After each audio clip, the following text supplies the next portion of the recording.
Hello అందరికీ, ఈరోజు మేము టైగర్ వాళ్ళ నాన్నమ్మ ఊరికైతే వెళ్తున్నాము.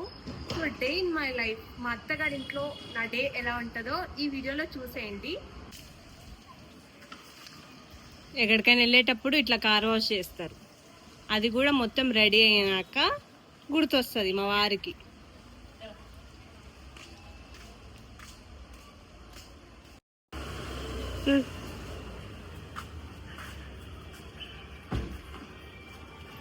మాతో పాటు మీరు కూడా ఊరికి వచ్చేసేయండి.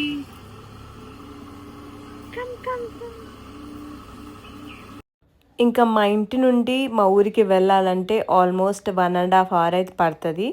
ఆ రోజు బోనాలు జరుగుతున్నాయి, చాలా చాలా ట్రాఫిక్ ఉంది. మా ఊరంటే మా అమ్మమ్మ వాళ్ళ ఊరు అనుకోకండి, నేనైతే మా అత్తగారు ఊరికి వెళ్తున్నాను. అండ్ టైగర్ అయితే బజ్జున్నాడు. నేను, మా వారు, టైగర్, ఇంకా మా నైబర్ చెంటి అయితే వెళ్తున్నాము. కార్ ఎక్కడమే ఆలస్యం. టైగర్ కన్నా అయితే హాయిగా బజ్జుంటాడు, కార్లో అస్సలు సతాయించాడు. అండ్ ట్రాఫిక్ చూసారా ఎంతలా ఉందో. 1.5 hours మేము చేరుకోవాలి. బట్ ఆ రోజు అయితే లిటరల్గా 2.5 hours అయిపోయింది.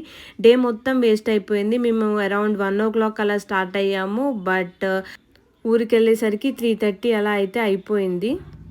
ఈ టెంపుల్ మీకు తెలుసా? మన వీడియోస్లో చాలానే చూసారు. ఈ టెంపుల్ కానీ మీకు తెలిస్తే కామెంట్లో చెప్పండి. మరి ఆ రోజు అయితే నిజంగా నాకు హెడేక్ వస్తుంది. ఇంకా మా వారు డ్యాన్స్ చూసి అయితే ఇంకా డబుల్ హెడేక్ స్టార్ట్ అయింది. ఇంట్లో తినే బయలుదేరాము. బట్ సగం జర్నీకే మళ్ళీ మా ఎనర్జీ లెవెల్స్ మొత్తం డౌన్ అయిపోయాయి. ఎందుకంటే అంత ట్రాఫిక్ని తట్టుకొని ఇంకా ముందుకు వచ్చాము కదా, అందుకని కడుపులో ఇంకా ఎలకలు పరిగెడుతున్నాయని అయితే బేకరీలో కొన్ని పర్చేస్ చేసాము.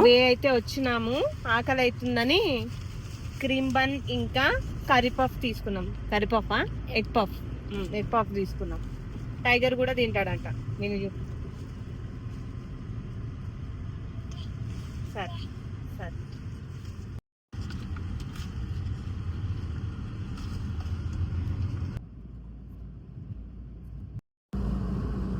అప్పటి నుండి అయితే పడుకున్నాడు. టైగర్ ఇప్పుడే లేచాడు. ఎక్కడ కర్రీ పప్పు కానీ నా డ్రెస్ చూడండి ఎట్లా అయిపోయిందో.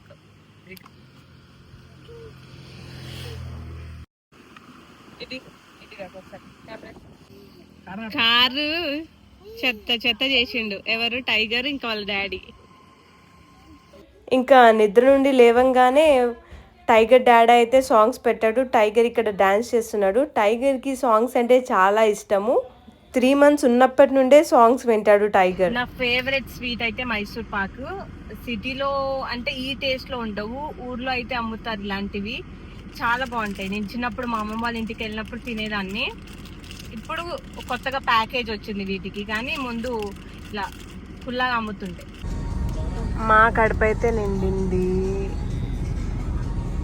కార్ కడుపు కూడా నింపాలి కదా. ఇంకా మేము వెళ్తుంటే మాకు దారిలో ఒక ఆంటీ కళ్ళు అయితే అమ్ముతున్నారు. సో కళ్ళు తీసుకుందామని అయితే అక్కడ ఆపాము. కళ్ళు ఎంత న్యాచురల్గా ఉంది అంటే అప్పటికప్పుడు ఈ అంకుల్ గారు చెట్టుపైకి ఎక్కి మరీ కళ్ళుని తీసిచ్చారు. యాక్చువల్గా ఆ అంకుల్కి అయితే చాలా బాధలే ఉన్నాయి. ఆ చెట్టు ఎక్కి ఆ కళ్ళు తీస్తేనే వాళ్ళకి పూట గడుస్తుందంట. అసలు ఆ ఏజ్లో కూడా అలా ఎక్కడం అనేది గ్రేట్ అనే చెప్పొచ్చు. వీళ్ళందరూ కళ్ళు కోసం వెయిట్ చేస్తారు ఎప్పుడెప్పుడు వస్తారా అని. తెలంగాణ గవర్నమెంట్ ముందుకు వచ్చి ఏదైనా సాయం చేయాలని అయితే ఈ అంకుల్ గారు కోరుకుంటున్నారు. వీళ్ళకి సెంట్రల్ గవర్నమెంట్ నుండి అయితే ఒక లోన్ శాంక్షన్ అయింది. బట్ ఆ అమౌంట్ ఇవ్వాలంటే ఆ మేనేజరు వీళ్ళ దగ్గర లంచం అడుగుతున్నాడంట. Anti corruption bureau toll free number 1064 అనే నెంబర్కి కాల్ చేసి ఎవరైనా ఇలా లంచం అడిగినట్టయితే వాళ్ళపైన మీరు కంప్లైంట్ చేయొచ్చు. ఏమున్నాయి ఈ కాలం మీదనే ఆధారం. ఏముంది సార్, ఇప్పుడు నా వారం రోజులు అన్ని వర్షాలు పడుతున్నాయి కాబట్టి రోజు 200 కూడా రావు సార్.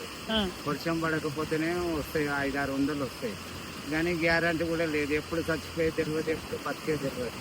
ఈ దాని మీద కూడా రేవంత్ రెడ్డి కూడా లోన్లు ఇస్తామని చెప్పి లోన్ కూడా ఇస్తలేదు. నరేంద్ర మోడీ లోన్ ఇచ్చిండు సార్ సెంట్రల్ గవర్నమెంట్కి వెళ్ళి 1,40,000 ఇస్తే పీటర్ ఆఫీసర్ ఆరుట్ల స్టేట్ బ్యాంకులో ఆయన ట్రైనింగ్ కూడా పోయిస్తాను సార్. పోయేస్తే కూడా ఆయన కూడా పీటర్ ఆఫీసర్ మీకు సిబిల్ లేదు ఏం లేదని అందరికీ అప్లికేషన్ చేస్తుంది.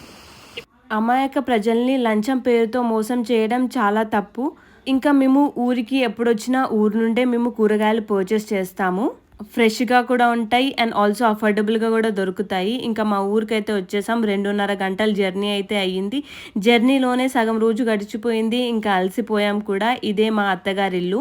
చెప్పాను కదా! మా అత్తయ్య వాళ్ళు ఎక్కువగా ఊర్లో ఉంటున్నారని. సో, వాళ్ళైతే ఇక్కడే ఉంటున్నారు. అండ్ లక్కీ కూడా వాళ్ళతోనే ఉంటున్నాడు. లక్కీ వాళ్ళు సిటీ వచ్చినప్పుడు సిటీకొస్తాడు. అండ్ ఊర్లో ఉన్నప్పుడైతే ఊర్లో ఉంటాడు. అండ్ ఇక్కడ వాడికి ఎందుకు కట్టేశారంటే మా ఊర్లో చాలా కోతులే ఉన్నాయి.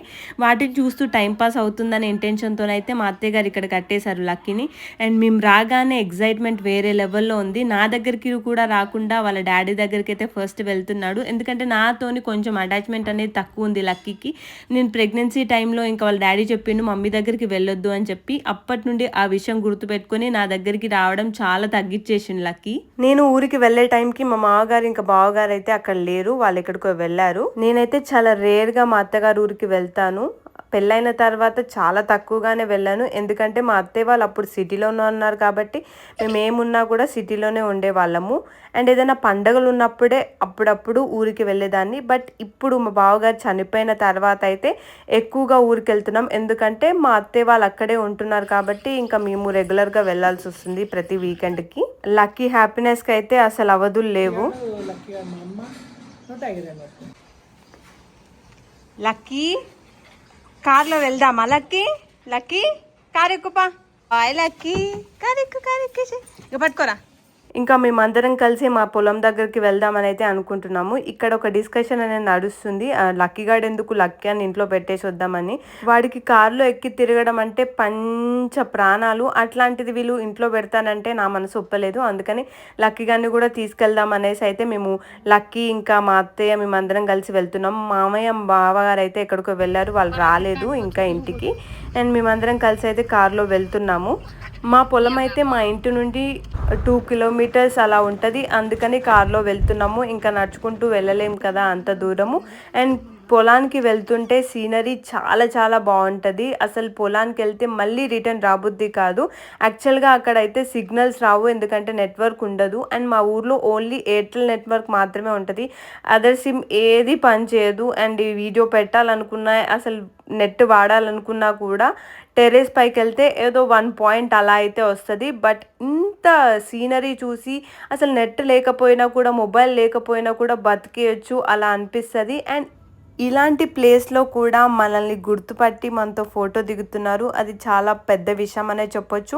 నేనైతే ఇక్కడ లక్కీతో కొంచెం టైం స్పెండ్ చేశాను. మా వారు ఇంకా మా అత్తయ్య అయితే వాళ్ళ పొలాన్ని చూసుకుంటున్నారు. మేము వెళ్ళిపోతున్నాం బాయ్ లక్కీ అంటే చూడండి లక్కీ గారిని ఎక్కడ వదిలేసి వెళ్ళిపోతామని భయపడుతున్నాడు. అండ్ మీరు పికాక్ని చూసారా? ఇంకొక పికాక్ కూడా ఉంటే బట్ అది రికార్డ్ చేయలేకపోయాను. ఇంకా ఇంటికైతే మేము రిటర్న్ వెళ్ళిపోయాము. ఆల్మోస్ట్ ఈవినింగ్ టైంలోనే ఇలా కూటాసేర్ బక్రా అనేది చేస్తారు.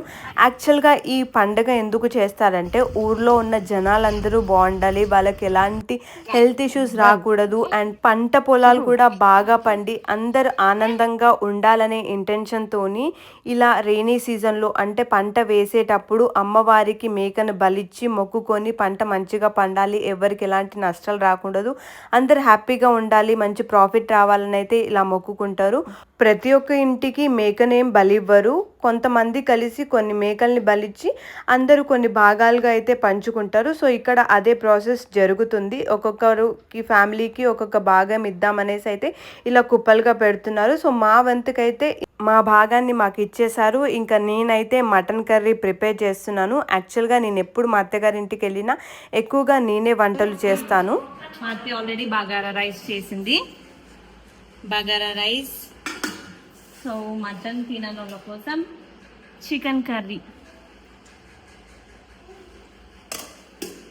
వైట్ రైస్, బెల్లన్నం, ఇంకా ఇది మా దాంట్లో పిగిబోటి అంటారు. పిగిబోటి ఇచ్చి ఇవి మా ఇంట్లో స్పెషల్. నాకైతే ఇంటికి వెళ్ళిపోయాము. ఈ వీడియో నచ్చితే లైక్, షేర్, సబ్స్క్రైబ్.